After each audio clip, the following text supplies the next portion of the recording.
ازيكم عاملين ايه؟ يا رب تكونوا بخير. معاكم نسمة وصفات سهلة وبسيطة. هنعمل بقى النهاردة البيتي فور بأسهل طريقة وطعم وشكل تحفة.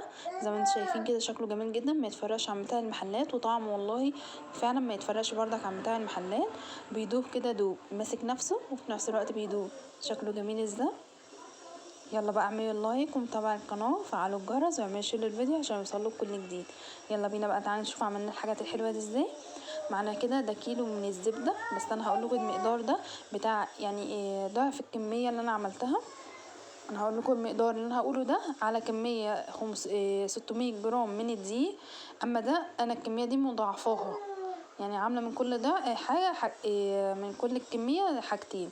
حطيت قد ايه؟ انا كيلو، حطيت كيلو من الزبده. ان شاء الله هكتب لكم بردك المقادير عشان بس ما تتوهوش مني. حطيت كيلو زبده، وتكون الزبده بدرجه حراره المطبخ، يعني مش عايزاها مجمده ومش عايزاها سايحه. وحطيت عليها كوبايتين من السكر ومعلقتين ممسوحين. طب لو انا هعمل مقدار واحد وعايزه اجربه، هتحطي 500 جرام من الزبده، وهتحطي كوبايه سكر، وتحطي معلقه سكر ممسوحه. وهنحط بقى دي على المقدار اللي هو الصغير ده، نحط 3 بيضات. اما انا زي ما قلت لك هعمل ايه، حطيت كيلو من الزبده، عليها كوبايتين من السكر ومعلقتين ممسوحين من السكر. لو عايزه بالظبط مقدار السكر 175 جرام لو انت عندك ميزان. ماشي. بدأت بقى انزل بالبيض واحده واحده زي ما انا قلت لك كده. انا طبعا مضاعفه الكميه، عامله ليا والماما واخواتي وكده، فانا مضاعفه الكميه. فانا هحط 6 بيضات واحده واحده، العجينه تشرب واحده، ابدا انزل بالواحده التانية. انا هكتب لكم عشان زي ما قلت لكم ما تتوهوش مني، فانا هكتب لكم المقدار اللي هو الصغير. عايزه تجربيه جربيه، وان شاء الله يطلع معاكي احسن من كمان ما انا عاملاه. بصوا زي ما انتم شايفين كده، البيضه لما بتنزل واحده واحده يا جماعه بتفرق جدا في شكله وفي القوام كمان. بيقدر العجين يشربه بسرعه وبينجز معاكي في الوقت. زي ما انتم شايفين كده، يا دوبك تخلص البيضه خلاص العجين يشربه. هنزل بقى دلوقتي بفانيليا. دي ازاز فانيليا كبيره، لو انتي حاطه عامله كميه صغيره حطي نصها، او حطي كيسين من الفانيليا اللي هما العاديه. لو عايزه لو عندك سايله حطي معلقه صغيره من السايله، فانيليا سايله. هنبدا بقى خلاص كده، العجين خلاص ما شاء الله بقى قوامه كويس جدا. بصوا عامل ازاي زي كريم شانتيه، جميل جدا. ده بقى ده دقيق. هنحط دي كيلو من الدقيق، كيلو دقيق. وهحط كوبايه كمان. ليه؟ لان انا زي ما قلت لكم 600 جرام من الدقيق، بس انا مضاعفه الكميه، فانا حاطه كيلو دقيق عليه كوبايتين. انت هتعملي ايه؟ هتحطي 500 جرام لو انت هتعملي كميه صغيره، 500 جرام من الدقيق يعني نص كيلو، وعليه كوبايه. ماشي. هبدا بقى ايه، طبعا العجان مش هتاخدهم، فانا قلبتهم بايديا وحسيت ان هو برده، بص ايديا ماسكه فيها العجين جدا. طبعا بيختلف من نوع الدقيق، فانت ما تزوديش اي حاجه لما بعد اعملي الكميه اللي ماشيه، امشي على الكميه اللي انا قلت لك عليها. عايز معاكي، حطيت رشه بتاع حوالي معلقه كده، خلع معايا معلقه واحده، ما تزوديش.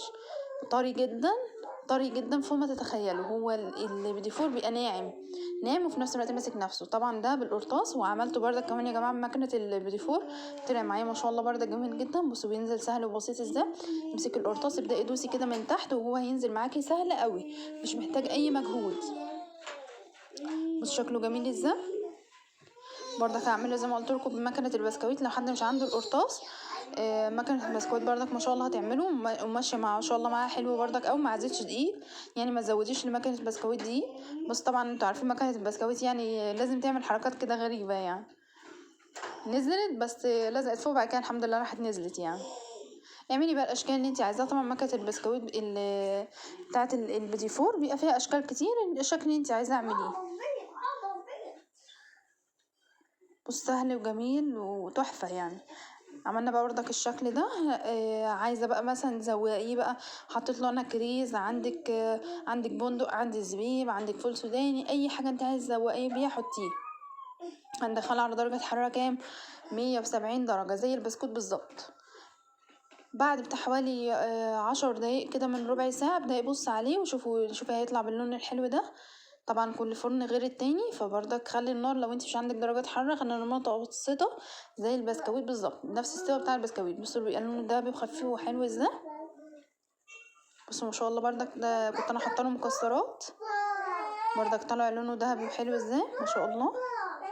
وده اللي هو فيه الكريز ده بعد ما طلع. بصوا ما شاء الله لونه فاتح وجميل.